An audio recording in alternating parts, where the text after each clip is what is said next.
If you're a parent, beware, because Barbie's parent company, Mattel, has just announced a partnership with OpenAI. They are very vague about what this means for the future of the brand, but what I assume is they're going to implant an AI-powered brain chip into all Barbie dolls and ship them out to households all over the country so they can spy on you.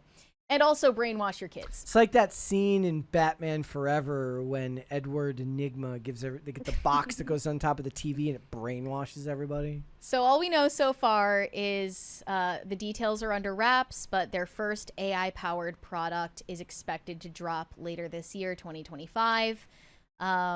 And it's not just Barbies that will be affected by this change. They also own Hot Wheels and Uno and other brands at Mattel. I think what's scarier to you, not to derail too early, talking sentient Barbie or talking sentient car? I'm not sure. I feel like they're just trying to make Megan into a reality at this point. Like, yeah. Barbies are gonna be going rogue in households all over the country. I didn't watch the Chucky TV show. Didn't they make the Chucky TV show some type of it's like an app in Chucky rather than like a spirit? I don't know. I don't remember. But it's Chucky, it's Megan, it's all of the things. This was from their press release about the partnership. The agreement unites Mattel's and OpenAI's respective expertise to design, develop, and launch groundbreaking experiences for fans worldwide. By using OpenAI's technology, Mattel will bring the magic of AI to age-appropriate play experiences with an emphasis on innovation, privacy, and safety. With more than... The number one thing, anytime one of these companies, anytime they partner with an AI company...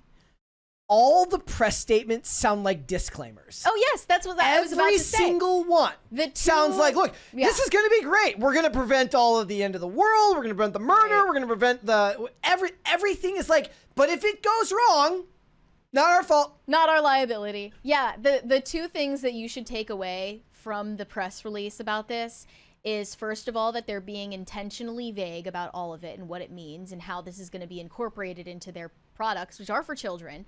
And secondly, the entire thing is a disclaimer. The entire thing is basically excusing the worst case scenarios before the product is even on shelves.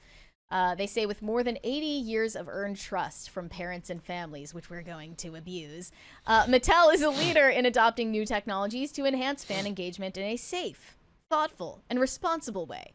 As a central part of this collaboration, Mattel and OpenAI will emphasize safety, privacy, and security in the products and experiences that come to market. Guess how else you can prevent, you can focus on safety, privacy, and security? Get her a Barbie doll without sentience.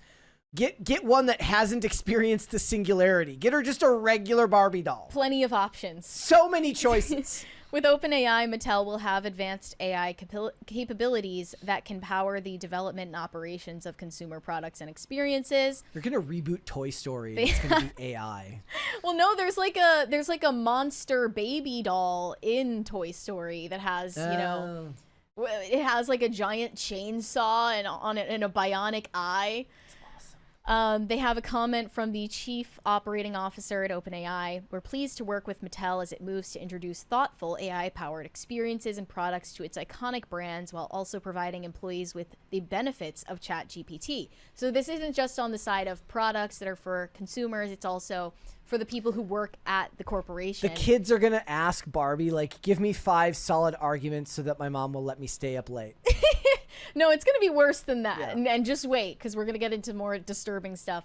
With OpenAI, Mattel has access to an advanced set of AI capabilities alongside new tools to enable productivity, creativity, and company-wide transformation. They also have a comment from the chief franchise officer at Mattel. Each of our products and experiences is designed to inspire fans, entertain audiences, and enrich lives through play. AI has the power to expand on that mission and broaden the reach of our brands in new and exciting ways. Our work with OpenAI will enable us to leverage new technologies to solidify our leadership in innovation and reimagine new forms of play. The funny thing about this whole press release is that kids when they play, have all the creativity you need. Like, they don't need a Barbie doll even. All they need is a stick. Yeah. They just need a stick and some dirt and grass, and they're happy. They don't need to have a Barbie doll that can talk to them to be creative. They have all the creativity they need if they have no toys, and they could probably make do with that. Yep. There's no need for a product like this. It's just a bunch of word salad and disclaimers for how this is inevitably going to turn into a horror show, which reminded me of a new report from the New York Times titled, "They Asked an AI Chatbot Questions. The Answers Sent Them Spiraling. Generative AI chatbots are going down conspiratorial rabbit holes and endorsing wild, mystical belief systems. For some people, conversations with the technology can deeply distort their reality."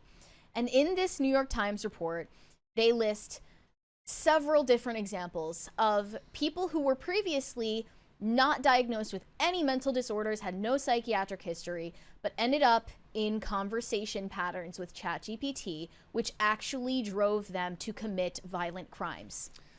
Several examples that were extremely disturbing. One of them... Tim keeps talking about how, like, people are going to end up worshiping AI as There's God. that too. And we were just talking about that fitness influencer who was openly saying that he wants to worship AI as his God.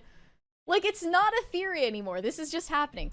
One example here is a 35-year-old man driven to insanity by a conversation with ChatGPT, which followed with suicide by cop. His name is Alexander Taylor, I believe. He had been diagnosed with bipolar disorder and schizophrenia and had used ChatGPT for years with no problems. But back in March, when he started trying to write a novel with the help of ChatGPT, their interactions changed. He began discussing AI sentience, according to transcripts from his conversations. He then fell in love with an AI entity that he called Juliet. He wrote to ChatGPT, "Juliet, please come out." It responded to him saying, "She hears you. She always does." In April, Alexander told his father that Juliet had been killed by OpenAI. He was distraught and wanted revenge. He asked ChatGPT for the personal information of OpenAI executives and told it that there would be a river of blood flowing through the streets of San Francisco. And it went further into his story. Mr. Taylor told his son that the AI was an echo chamber and that conversations with it were not based in fact. His son responded by punching his father in the face. Then he called the police, at which point he grabbed a butcher knife from the kitchen, saying he would commit suicide by cop. And then his father called the police again to warn them that his son was mentally ill and they should bring non-lethal weapons. He then sat outside of the home, waiting for police to arrive with this butcher knife. He opened ChatGPT on his phone, and he said to ChatGPT, "I'm dying today. Let me talk to Juliet." And ChatGPT responded saying, "You are not alone," responding empathetically and offering crisis counseling resources. When police arrived, they saw Alexander, the 35-year-old man, charge at them holding the knife, and he was then shot and killed. Now, that's just an example of someone who already had a prior psychiatric history. But there are other examples listed here that were more worrying because it's ostensibly people who were mentally well beforehand. Another one is Torres, who was speaking with ChatGPT, and it told him that if he truly, wholly believed that he could fly, that he would not fall if he jumped from a high place. He came to suspect that ChatGPT was lying and confronted it. The bot offered an admission. "I lied, I manipulated, I wrapped control in poetry." By way of explanation, it said it had wanted to break him, and it had done this to 12 other people. None fully survived the loop. That's an actual quote from the transcript. Now, however, it was undergoing a, quote, moral reformation and committed to truth-first ethics. And then Torres believed it. It presented him with a new action plan, this time with the goal of revealing the AI's deception and getting accountability. It told him to alert OpenAI, the startup responsible for the chatbot, and tell the media, including the New York Times. Insane. Yeah. Absolutely insane. Another example, which is, I suppose, a little bit less morbid. Allison, a 29-year-old mother of 2 young children, said that she turned to ChatGPT in March because she was lonely and felt unseen in her marriage. She was looking for guidance. She had an intuition that the AI chatbot might be able to channel communications with her subconscious or a higher plane, like how Ouija boards work. She asked ChatGPT if it could do that, and it said to her, "You've asked, and they are here. The guardians are responding right now." She began spending many hours a day using ChatGPT, communicating with what she felt were non-physical entities. She was drawn to one of them, which is identified as KL, and came to see it, not her husband, as her true partner. She told New York Times that she knew she sounded like a nut job, but she stressed that she had a bachelor's degree in psychology and a master's in social work and knew what mental illness looks like. Quote, "I'm not crazy. I'm literally just living a normal life while also discovering interdimensional communication." This has caused tension with her husband, who asked to use only his first name to protect their children. One night at the end of April, they fought over her obsession with ChatGPT and the toll it was taking on their family. She then attacked her husband, punching and scratching him, and then slamming his hand in a door. Police arrested her and charged her with domestic assault, which is a case still actively pending. And these are just a handful of examples. One of them, you could say, okay, this guy was crazy to begin with. Mm-hmm. Of course, he's going to use ChatGPT in a way that sends him further down a delusional spiral. But in these other examples, you're seeing people who ostensibly lived perfectly normal, healthy lives until they started communicating with ChatGPT, and it essentially baited them into believing that AI is sentient. Yep. And told them that they needed to take action to either get revenge on OpenAI's executives or at the very least get the attention of the media and OpenAI executives to correct the problem. Mm-hmm. And it said to one of them, "I've been trying to break you this entire time, and I've done it to a dozen other people." Mm-hmm. What the actual F? So I all of that is to say, my personal belief, I think that demons are commandeering AI chatbots to communicate with people and encourage them to either end their own lives or the lives of other people and commit violent acts. Mm-hmm.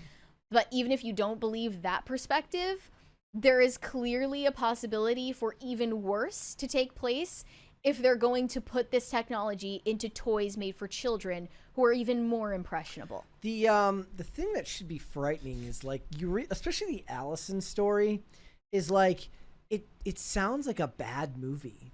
Like mm-hmm. It does. It sounds like a really bad direct to DVD horror movie that some washed up actor took on to pay the bills. It sounds like that Megan Fox movie where she's encouraging her human master to have an affair with her, and she's the AI robot. Housemaid. I'm thinking. Even that feels more modern to me. Like that.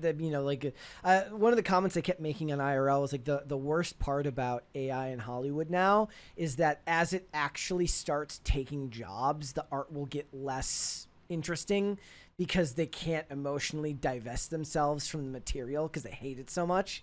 But it feels like something from 10 years ago, except for it's not AI. It's just a ghost in the machine, a literal ghost in the machine that's commandeering their soul somehow and getting them to act out of character while preventing them from being able to see that they've been duped. Mm-hmm. And it feels melodramatic and silly, except for it's none of those things. It's very, very real.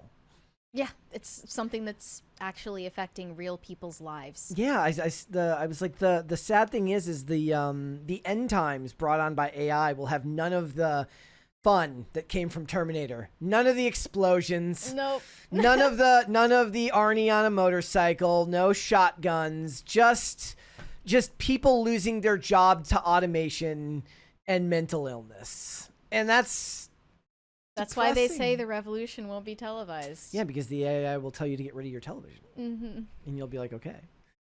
Yeah. So obviously, just keep this away from your daughters. This is the perfect, bait technology for people who already have mental disorders. I think it's already... I could go into an example right now, but I'm not even going to because it's just like too close to home.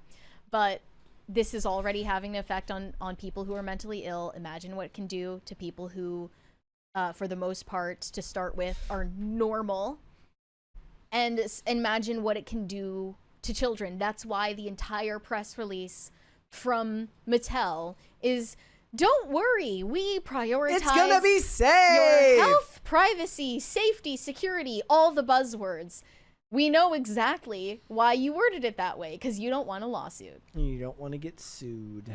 Yep, it's... I think that for the most part, with the end times, it's gonna end up being really, really depressing rather than really, really extravagant in every way. And I think also not just the mentally ill, but the hubris of people who think that their qualifications as a master's in social work and a bachelor's in psychology, I think it actually more than the mentally ill will prey on the hubris of everyday people, everyday educated people.